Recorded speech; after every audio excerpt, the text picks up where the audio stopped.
अध्याय 11 की, जिसका नाम है रचनाएं, जिसको अंग्रेजी में हम लोग क्या कहते हैं, कंस्ट्रक्शंस, मतलब रचनाएं।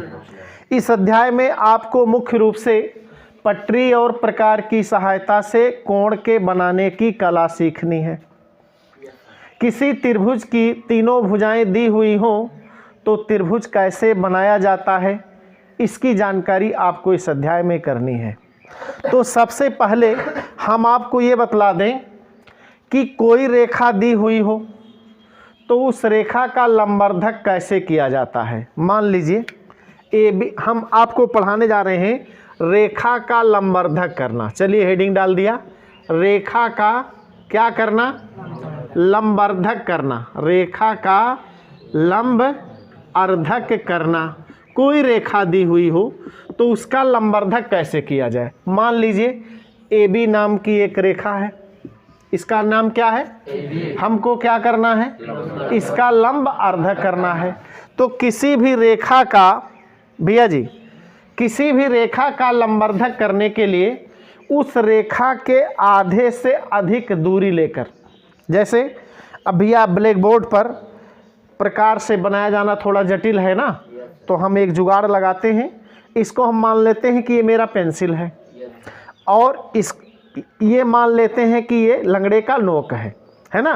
तो हमको करना क्या है, रेखा ए बी का क्या करना है, लंबवर्धक। तो किस लंब अर्धक, लंब भी हो, एक ऐसी रेखा खींचनी है जो ए बी के साथ 90 अंश का कोण बनाती हुई नजर आए और इसको अर्धक मतलब आधा आधा कर दे।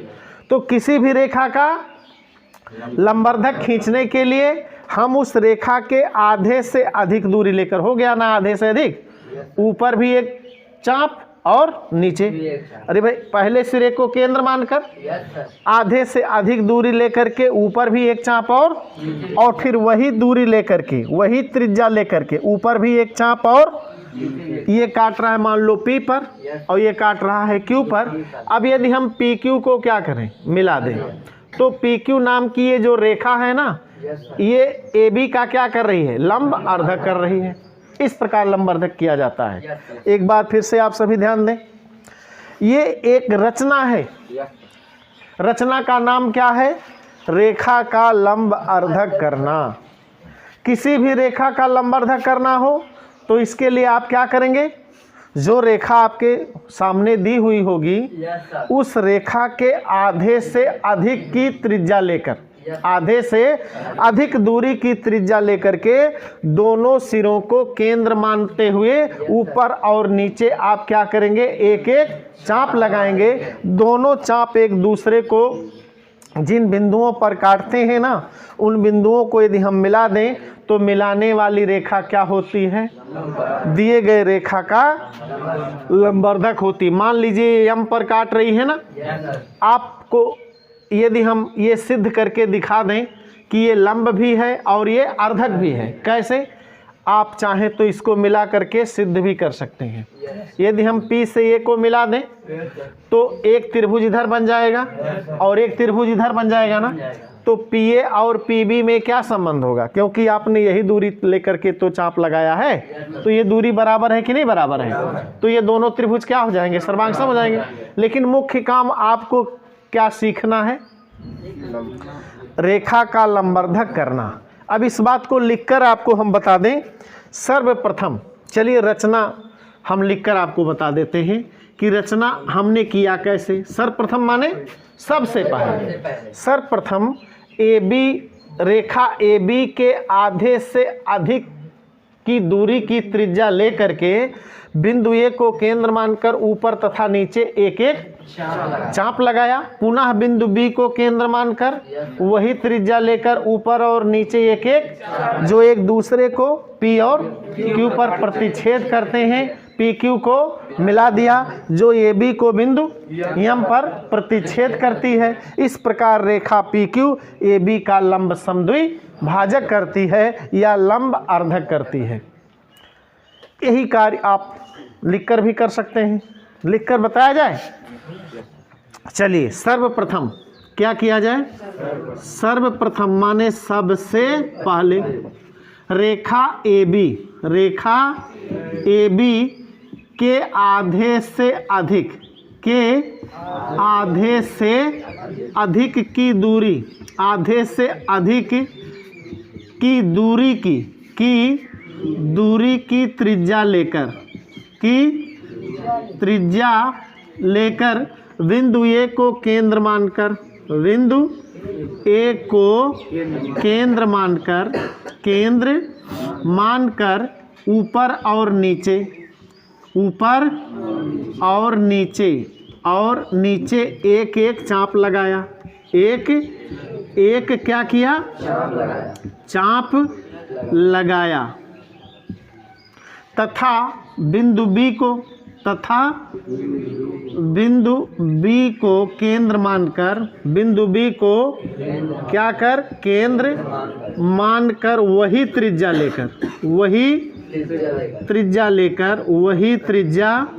लेकर ऊपर और नीचे, रेखा AB के ऊपर और नीचे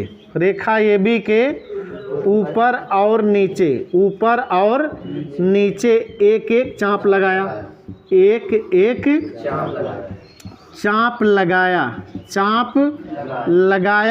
जो एक दूसरे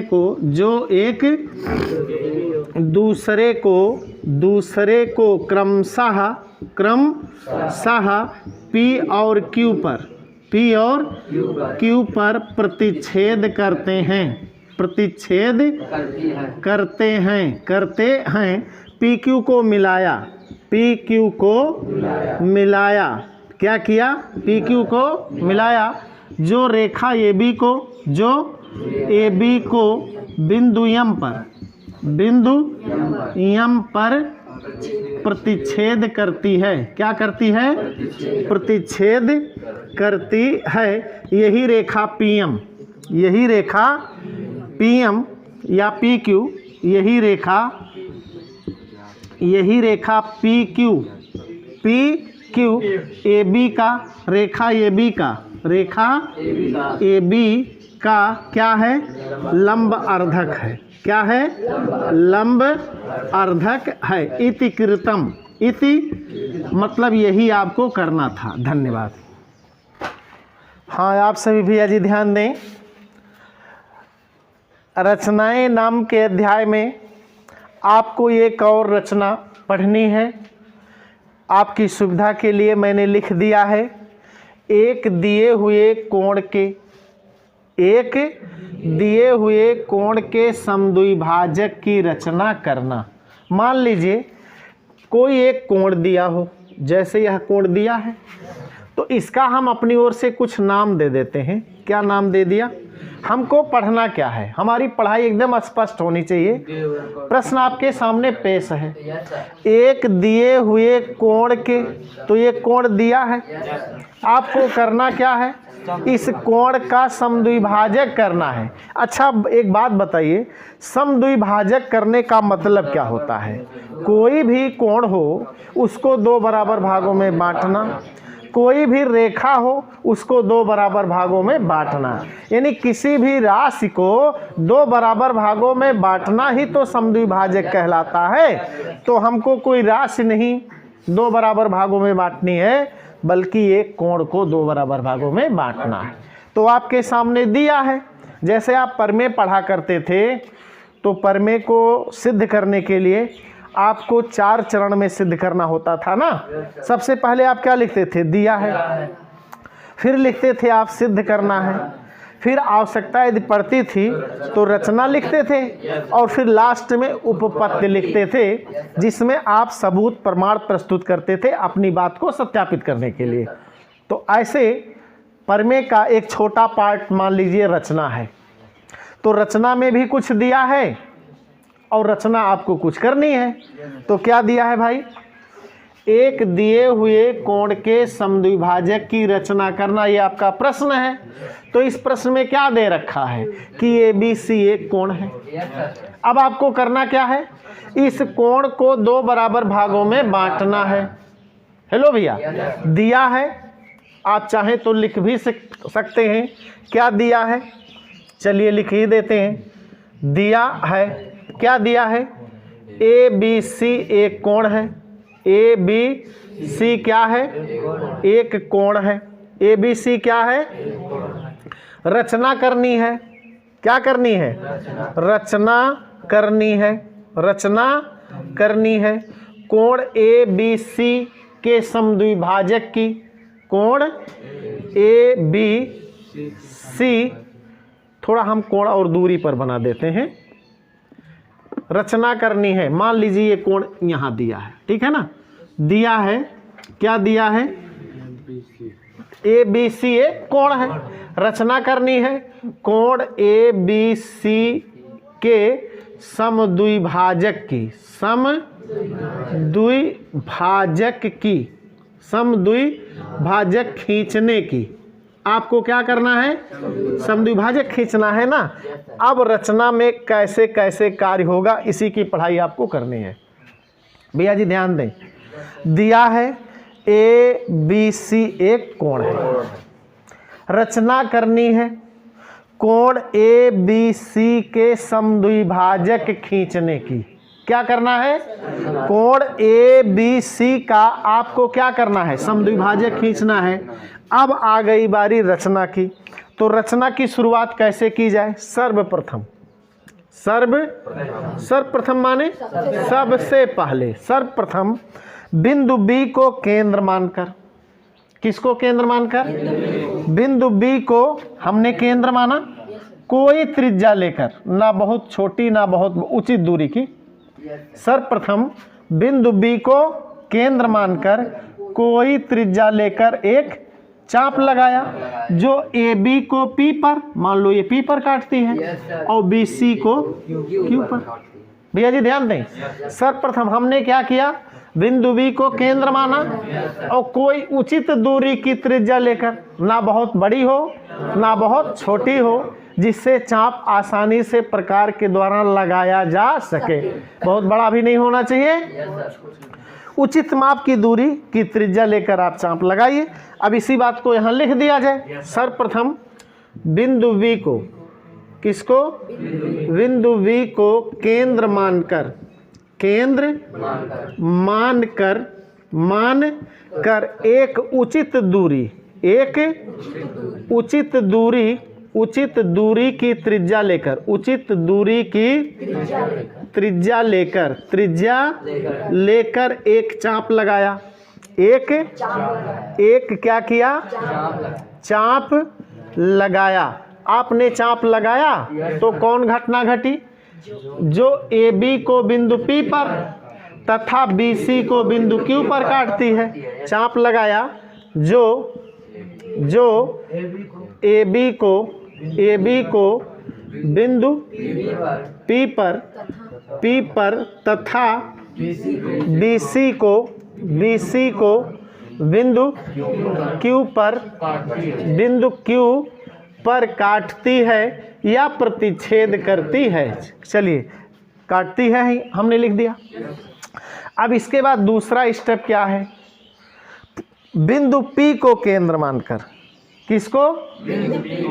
पी क्यू के आधे से अधिक की दूरी लेकर, देखो आधे से अधिक होना चाहिए। बिंदु P को केंद्र माना, आधे से अधिक दूरी लेकर एक चाप लगाया, और वही चाप लेकर के, वही त्रिज्या लेकर के Q को केंद्र मानकर एक चाप लगाया, जो काट दिया मान लो R पर। बी आर को मिला दिया। किसको मिलाया? बी आर को मिलाया। बी आर को, यही बी आर नाम की रेखा क्या कर रही है? कोण ए बी सी का समद्विभाजक कर रही है। ये रेखा कौन सी वाली रेखा? बी आर क्या कर रही है? कोण ए बी सी को दो बराबर भागों में, तो दो बराबर भागों में बांटने वाली रेखा का नाम क्या है? तो आगे दूसरा स्टेप क्या लिखें आप बताएं? बिंदु P को केंद्र मानकर पी क्यू के, क्या? पी क्यू के आधे से अधिक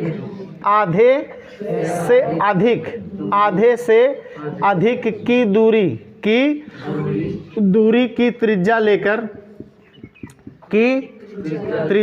लेकर एक चाप लगाया, एक चाप लगाया, चाप लगाया, तथा बिंदु Q को केंद्र मानकर, तथा बिंदु Q को केंद्र मानकर, बिंदु Q को केंद्र मानकर वही त्रिज्या लेकर, क्या वही त्रिज्या लेकर एक चाप लगाया जो एक दूसरे को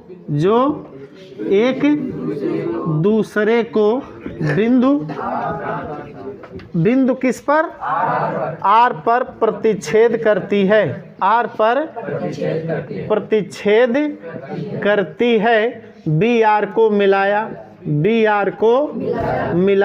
क्या किया, BR को मिलाया। यही रेखा BR कोण ABC को क्या करती है, समद्विभाजित करती है। इति कृतम, इति मतलब यही आपको करना था। धन्यवाद। हाँ भैया जी ध्यान दें, अगली रचना में आपको पढ़ना है पटरी और प्रकार की सहायता से 30 अंश का कोण बनाना। आप क्या पढ़ने जा रहे हैं, चांद की सहायता से आपको नहीं बनाना है। किसकी सहायता से बनाना है, पटरी और प्रकार की सहायता से आपको कोण बनाना है, वो भी कितने अंश का। चलिए हम आपको बनाना सिखाते हैं। देखिए हम भैया जुगाड़ तो लगाएंगे क्योंकि पटरी प्रकार इस पर चलाया नहीं जा सकता है। तो मान लीजिए आपको 30 अंश का कोण बनाना है, तो कोण बनाने की शुरुआत आप एक रेखा खींचकर ही तो करेंगे। तो डायरेक्ट हम ये रचना लिखते हैं। रचना माने सर्वप्रथम, रचना में क्या लिखा जाए, जो काम पहले किया जाए। सर्वप्रथम माने क्या होता है, सबसे, सर्वप्रथम माने सबसे सर्वप्रथम AB एक आधार रेखा खींचा। इसका नाम दे दीजिए, क्या नाम दे दिया, सर्वप्रथम AB एक आधार रेखा खींचा, एक आधार रेखा खींचा। आप क्या पढ़ने जा रहे हैं, पटरी और प्रकार की सहायता से 30 अंश का कोण बनाना। कोण बनाने की शुरुआत हो चुकी है। सर्वप्रथम AB एक आधार रेखा खींचा, बिंदु A को केंद्र मानकर, बिंदु A को केंद्र मानकर, किसको, बिंदु A को केंद्र मानकर कोई त्रिज्या लेकर एक चाप लगाया जो AB को मान लो P पर काटती है। बिंदु A को केंद्र मानकर, भैया जी ध्यान दें, बिंदु A को, बिंदु A को केंद्र मानकर, केंद्र मानकर कोई त्रिज्या लेकर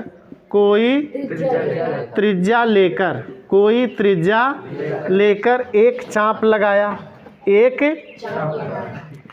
चाप लगाया जो AB को बिंदु P पर प्रतिच्छेद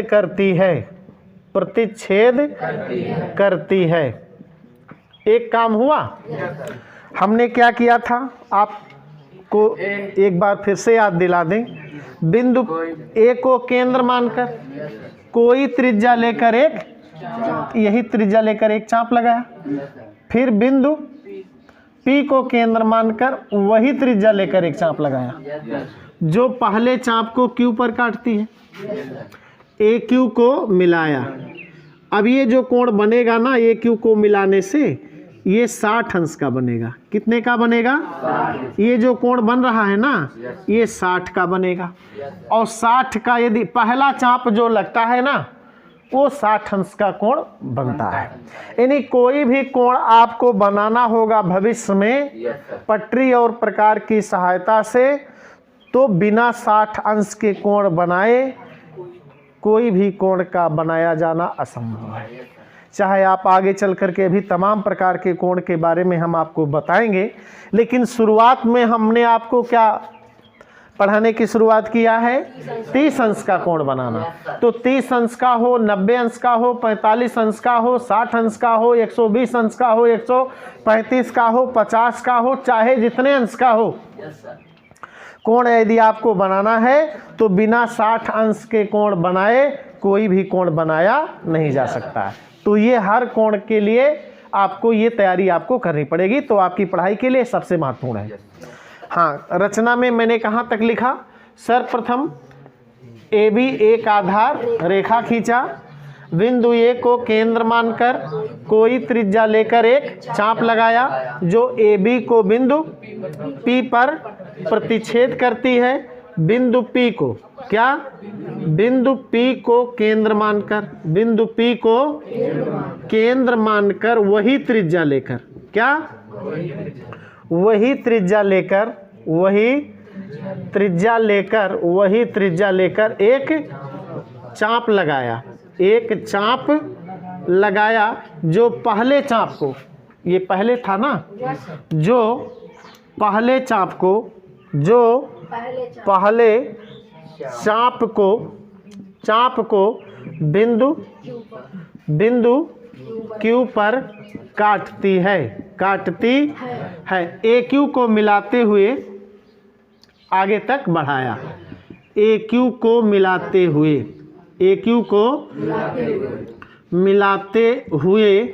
आगे तक बढ़ाया, ये जो कोण बना है ना भैया जी, ये तो 60 अंश का बना है। और इसके पहले हम लोगों ने ये पढ़ा है कि कोई भी कोण बना हो तो उसका अर्धक कैसे किया जाता है। आप विचार कीजिए, यदि 60 का अर्धक आप करोगे तो 30 अंश आपको मिलेगा कि नहीं मिलेगा?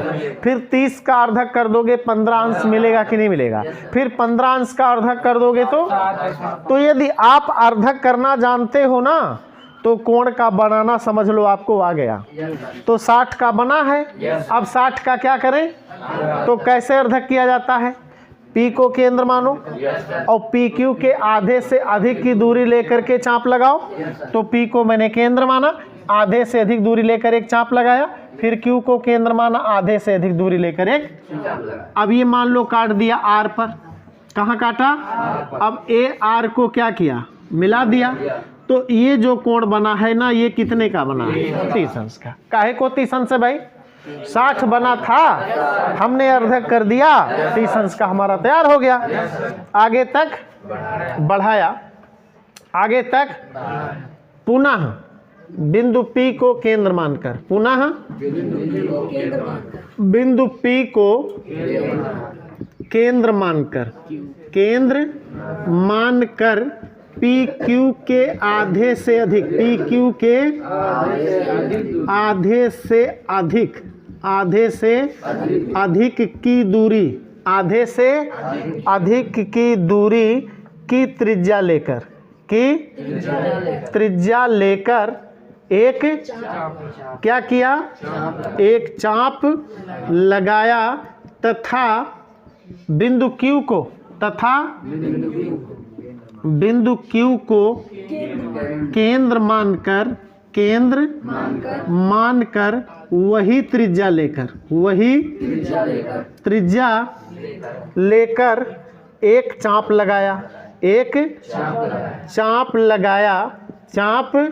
लगाया जो एक दूसरे को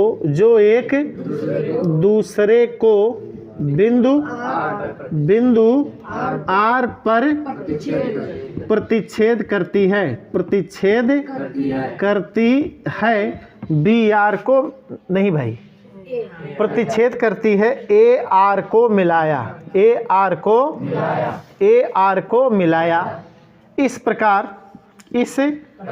प्रकार कोण RAB बराबर 30 अंश। इति कृतम, यही आपको करना था। धन्यवाद।